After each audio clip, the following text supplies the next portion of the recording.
আম্মা আপনার আমি আজকে কটা কথা বলবো, যদি সত্যি হয় তাহলে সত্যি বলবেন, আর যদি মিথ্যা বলেন তাহলে আল্লাহর কাছে ঠেকা থাকবেন। ঠিক আছে। আপনার হাতটা দেন।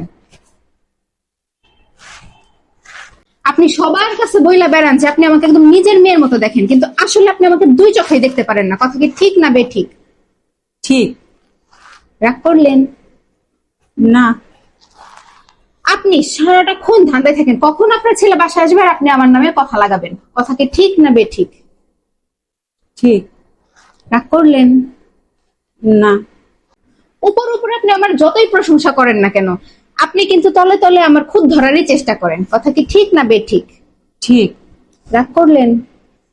না। সময় পাইলেই আপনি আপনার মেয়ে ফোনে আমার নামে বদনাম করেন। কথা কি ঠিক না বেঠিক? ঠিক। রাগ করলেন? না।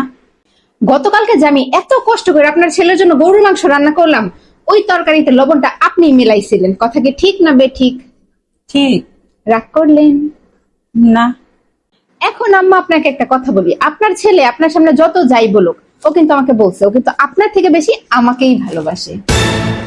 আম্মা রাগ করলেন?